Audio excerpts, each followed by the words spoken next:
Hello guys, welcome back to my YouTube channel. आज की video में हम डिस्कस करने वाले हैं humoral immunity and cell mediated immunity. इन दोनों के बारे में हम डिस्कस करेंगे और इनके बीच में क्या डिफरेंस होता है वो भी हम इस वीडियो में डिस्कस करने वाले हैं। सो वीडियो को एंड तक जरूर देखना। ह्यूमरल इम्यूनिटी क्या होती है? ह्यूमरल इम्यूनिटी को हम एंटीबॉडी मीडिएटेड इम्यूनिटी भी बोलते हैं, क्योंकि इसमें एंटीबॉडीज रिस्पॉन्सिबल होती है इस इम्यूनिटी के लिए, इसलिए इसको एंटीबॉडी मीडिएटेड इम्यूनिटी भी कहा जाता है। ह्यूमरल इम्यूनिटी क्यों कहा जाता है? क्योंकि ये प्रेजेंट होती है बॉडी फ्लूइड्स में, और बॉडी फ्लूइड्स को पहले बॉडी ह्यूमर्स के नाम से जाना जाता था। इस वजह से जो बॉडी फ्लूइड्स में इम्यूनिटी प्रेजेंट होती है उसको बोलते हैं ह्यूमरल इम्यूनिटी। इसमें एंटीबॉडीज प्रोड्यूस्ड होती हैं जिनको प्रोड्यूस करते हैं plasma B cells. Plasma B cells जो होती हैं ये हमारे जो बॉडी फ्लूइड्स होते हैं उसमें प्रेजेंट होती हैं।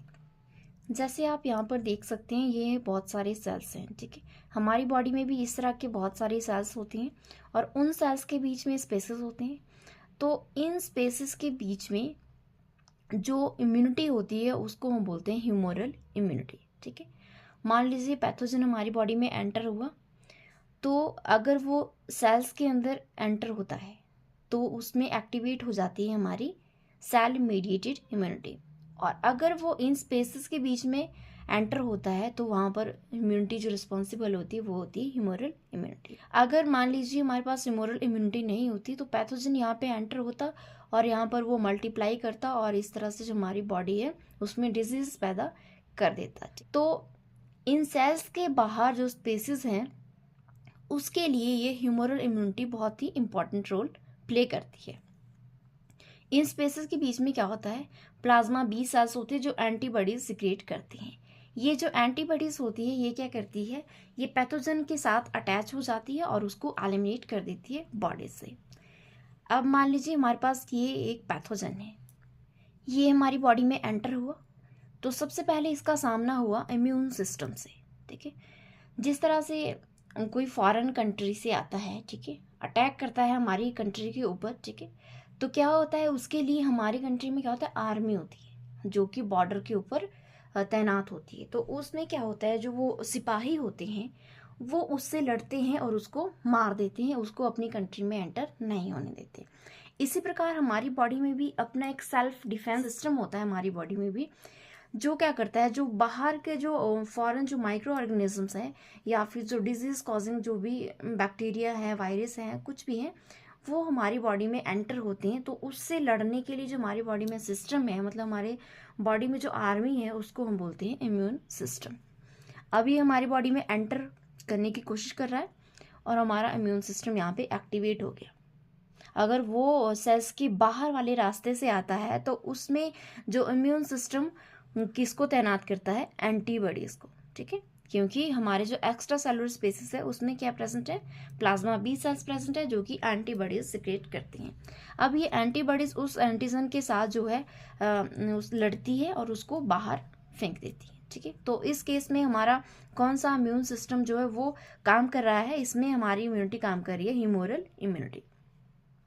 और दूसरा केस है कि अगर वो जो पैथोजन है वो सेल्स के अंदर घुस जाता है, ठीक है, तो वहाँ पर क्या है, उसके लिए इम्यून सिस्टम तैनात करता है इम्यून सेल्स को। इम्यून सेल्स क्या होते हैं, इसमें टी लिम्फोसाइट्स हो गए और मैक्रोफेजेस हो गए, नेचुरल किलर सेल्स हो गए, बहुत सारी सेल्स होती है इसमें इम्यून सिस्टम में। तो वो इम्यून सेल्स क्या करते हैं, उससे लड़ते हैं और उसको वहाँ से मार फेंकते हैं या फिर उसको वहीं पे एलिमिनेट कर देते हैं बॉडी से बाहर। तो इस केस में कौन सा इम्यून सिस्टम जो है, कौन सा उसका कंपोनेंट जो है वो एक्टिवेट हुआ, इसमें सेल मीडिएटेड इम्यूनिटी जो है उसने ये वाला काम किया। तो इनको अब हम डिटेल में डिस्कस करते हैं। अब ह्यूमरल इम्यूनिटी के बारे में बात करते हैं।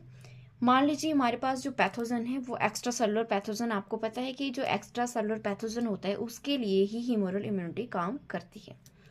अब एक्स्ट्रा सेलुलर पैथोजन हमारे पास आया, ठीक है, और वो हमारी बॉडी में एंटर हुआ और वहाँ पर उसका सामना हुआ बी सेल्स से, ठीक है। बी सेल से उसका सामना हुआ तो बी सेल जो है वो उसने क्या किया, वो इन पैथोजन के साथ वो अटैच हो गए with the help of receptor और वो एक्टिवेट हो गए, ठीक है।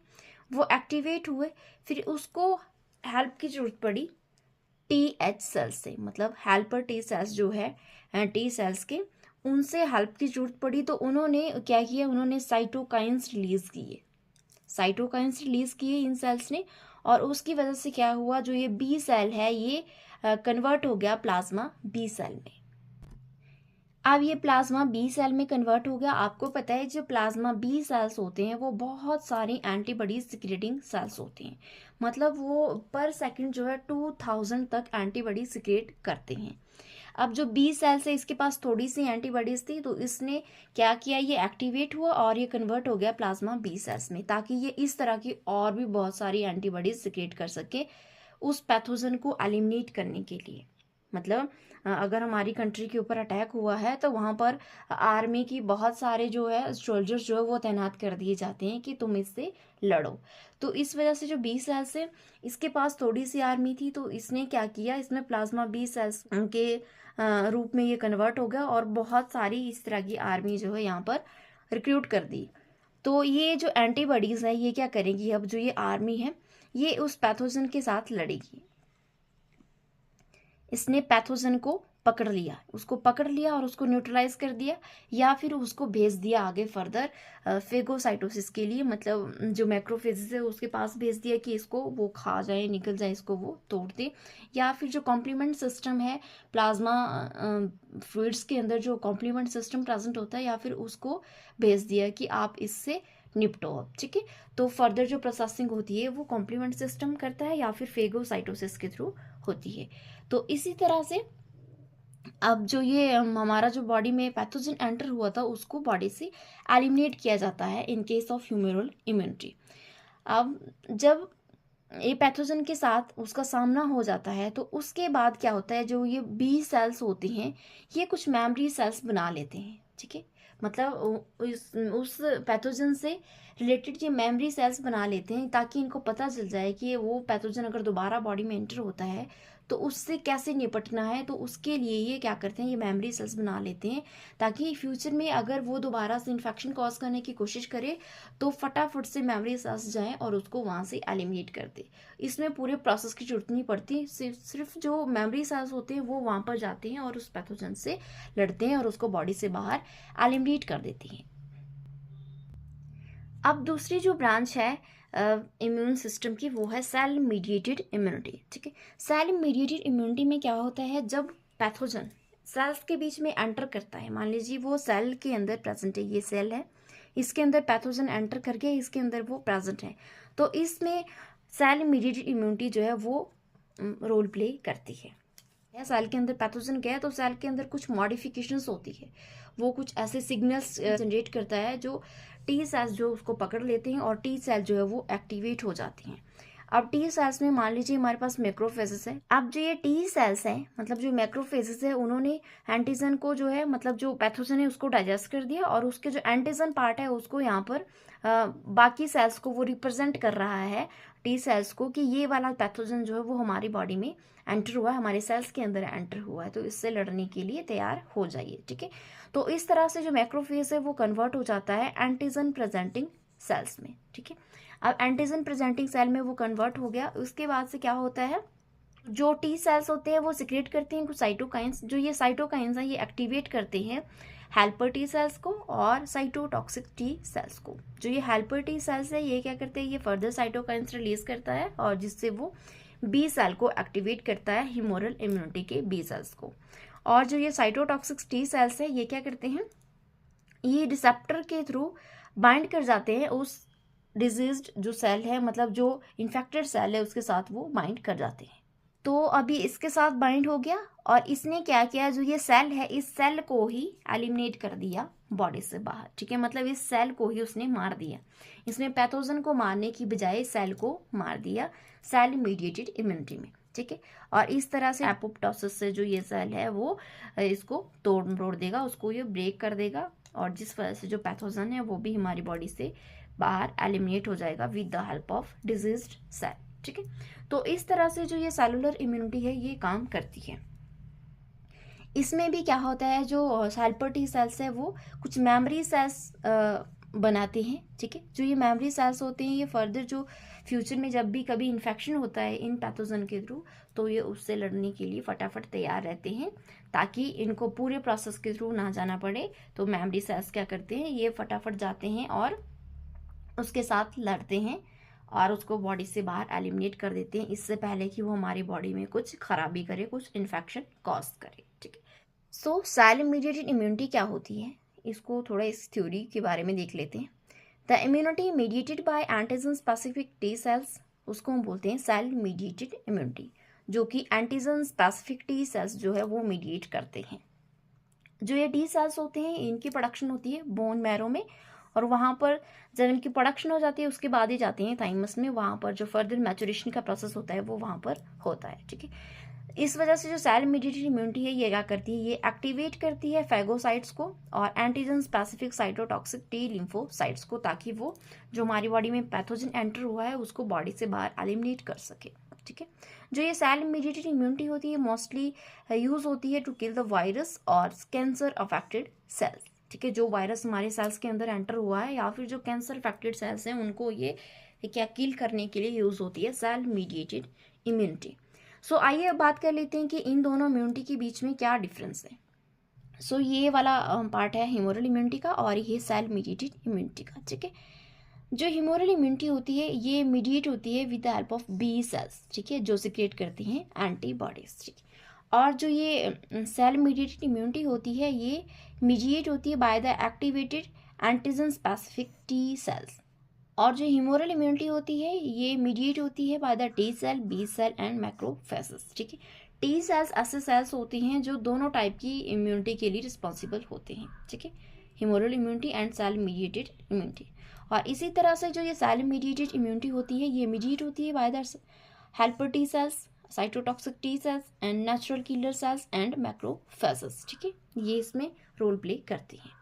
इसी तरह से जो ह्यूमरल इम्यूनिटी है ये एक्स्ट्रा सेलुलर माइक्रोब्स के ऊपर काम करती है और उनके टॉक्सिन्स के ऊपर, जबकि जो सेल मीडिएटेड इम्यूनिटी होती है ये इंट्रा सेलुलर माइक्रोब्स के ऊपर काम करती है, जैसे कि वायरस, बैक्टीरिया एंड पैरासाइट्स और कुछ ट्यूमर सेल्स। और जो ह्यूमरल इम्यूनिटी होती है ये रिकॉग्नाइज करती है अनप्रोसेस्ड एंटीजन को, मतलब जो पैथोजन हमारी बॉडी में एंटर हुआ है वो पूरे का पूरा जैसा पैथोजन था उसके ऊपर ही वो काम करती है, उसको रिकॉग्नाइज करती है। जबकि जो सेल मीडिएटेड इम्यूनिटी होती है इसमें क्या होता है, ये एंटीजन्स को रिकॉग्नाइज करती है, मतलब जो पैथोजन हमारी बॉडी में एंटर हुआ है उसको जब मैक्रोफेजेस तोड़ते हैं और उसका जो एंटीजन पार्ट है उसको वो बाहर की तरफ दिखाते हैं, सिग्नल देते हैं कि ये एंटीजन हमारी बॉडी में एंटर हुआ है, तो उसको वो रिकॉग्नाइज करती है सेल मीडिएटेड इम्यूनिटी। तो इस तरह से जो एंटीजन्स होता है वो प्रोसेस्ड होता है इसमें। प्लाज्मा बी सेल्स होते हैं वो सिक्रिएट करते हैं एंटीबॉडीज, जबकि जो टी सेल्स होते हैं वो सिक्रिएट करते हैं साइटोकाइन्स। और जो ह्यूमरल इम्यूनिटी होती है वो रैपिड होती है, जबकि जो सेल मीडिएटेड इम्यूनिटी होती है वो डिले टाइप की होती है। और ह्यूमरल इम्यूनिटी जो है does not act on the tumour cells and transplants, tumour cells और ट्रांसप्लांट्स के केस में जो ये इम्यूनिटी ये काम नहीं करती है, जबकि जो सेल मीडिएटेड इम्यूनिटी होती है ये एक्ट करती है ट्यूमर सेल्स के ऊपर और ट्रांसप्लांट्स के केस में ये इंपॉर्टेंट रोल प्ले करती है। जो ये ह्यूमरल इम्यूनिटी होती है ये इंपॉर्टेंट रोल प्ले करती है, क्योंकि क्या होता है कि मोस्ट ऑफ द पैथोजन जो होते हैं वो कहाँ से ट्रैवल करते हैं, वो जो एक्स्ट्रा सेलुलर स्पेसेस होते हैं वहाँ पर एंटर करते हैं और वहाँ पर वो मल्टीप्लाई कर जाते हैं, ठीक है। अगर सेल मीडिएटेड इम्यूनिटी ही होती और ह्यूमरल इम्यूनिटी नहीं होती तो क्या हो, जो एक्स्ट्रा सेलुलर स्पेसेस हैं उनके बीच में पैथोजन मल्टीप्लाई करता रहता और वहाँ से वो इन्फेक्शन कॉज कर देता हमारी बॉडी में, ठीक है। तो अगर ह्यूमरल इम्यूनिटी नहीं होती तो वहाँ पे वो डिजीज कॉज कर सकता था, इसलिए जो ह्यूमरल इम्यूनिटी है वो एक्स्ट्रा सेलुलर स्पेसेस से पैथोजन को एलिमिनेट करने के लिए रिस्पॉन्सिबल होती है। इसके साथ साथ क्या होता है, सेल मीडिएटेड इम्यूनिटी के केस में जब जो सेल जो है पैथोजन से इन्फेक्टेड है, तो अगर उस पैथोजन को एक सेल से दूसरे सेल के अंदर ट्रैवल करना होता है तो वो भी कहाँ से जाता है, वो भी एक्स्ट्रा सेलुलर स्पेसेस से होकर जाता है। तो इस केस में भी जो ह्यूमरल इम्यूनिटी है जब वो पैथोजन उन एक्स्ट्रा सेलुलर स्पेसेस से जाता होता है तो वो वहाँ पर उसको पकड़ लेती है और बॉडी से बाहर एलिमिनेट कर देती है। इस प्रकार से जो ह्यूमरल इम्यूनिटी है ये मोस्ट इम्पॉर्टेंट कंपोनेंट है इम्यून सिस्टम का, ठीक है। सो ये था कि सेलुलर इम्यूनिटी क्या होती है और ह्यूमरल इम्यूनिटी क्या होती है और इनके बीच में क्या डिफरेंस है, इसके बारे में हमने आज डिस्कस किया। अगर आपको इस टॉपिक के नोट्स चाहिए तो आप मेरे टेलीग्राम चैनल पर जाकर वहाँ से इसकी PDF डाउनलोड कर सकते हैं।